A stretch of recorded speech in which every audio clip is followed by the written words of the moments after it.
already worked to prevent a lot of academics from doing work in areas that might be deemed unacceptable by the right.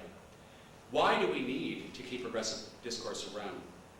Well, I think we need unflinching assessments of politics, plain spoken studies of injustice and harm and the things that people are actually living with, the effects of policies on social groups and communities, and so much more.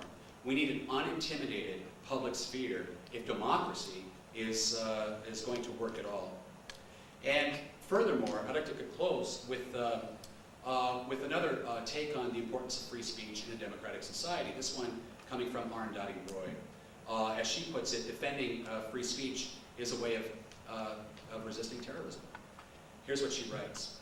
Any government's condemnation of terrorism is only credible if it shows itself to be responsible to persistent, reasonable, closely argued, nonviolent dissent. And yet, what's happening is just the opposite. The world over, nonviolent resistant movements are being crushed and broken. If we do not respect and honor them, by default, we privilege those who turn to violent means. In other words, when nonviolent dissent becomes impermissible, including its written forms, and including Ward Churchill, no matter how confrontational, disrespectful, impolite, or even un-American, rhetoric is sacrificed to bullets and bombs. People do not have the ability to speak, and there's no place for that speech to go. Furthermore, as Roy puts it, when governments and the media lavish all their time, attention, funds, research, space, sophistication, and seriousness on war talk and terrorism, then the message that goes out is disturbing and dangerous.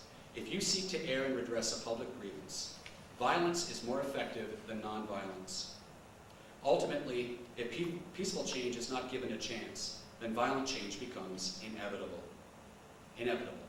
That was Ward Churchill's point too, no more and no less, in his essay, Some People Push Back.